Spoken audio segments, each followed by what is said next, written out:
Hello, ndabemera cyane ukuntu muba mudukurikiye mutwereka ko mudukunze mukora subscribe, noneho ubu ngiye kubereka ukuntu wakora password muri telefone ya gatuje.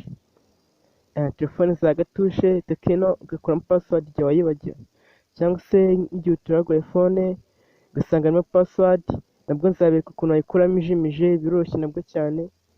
Izi code zigufashe gukora password muri phone yawe. Biroroshye cyane. Kanda akanyenyeri urwego 0 akanyenyeri urwego, urabona bahise baguha ukemeza. Iyo wemeje phone ihita yifomata biroroshye. Urwego 1 2 3 4 5 urwego, ako kanya ukimara kubikora bahita baguha ahantu wemeza ukemeza, phone ako kanya igahita yifomata.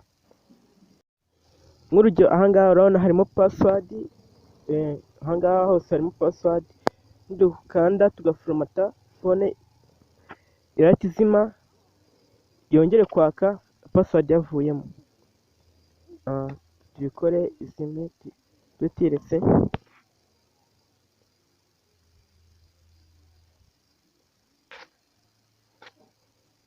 Biroroshye rwose, ibingibi byagufasha cyane. Code ni ingenzi kuba uzizi ukajya uzikoresha.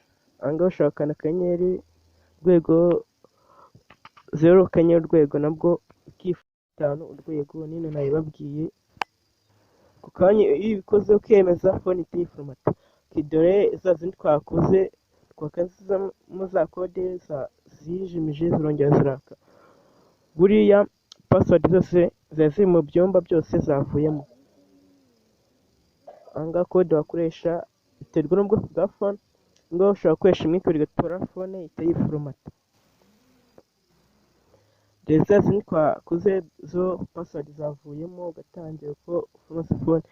Buriya ibintu byose by'ibikode byagiyemo, ibintu wenda byagiyemo utazi, byose biba byavuyemo. Kora subscribe kugira ngo ukomeze kubana natwe, murakoze.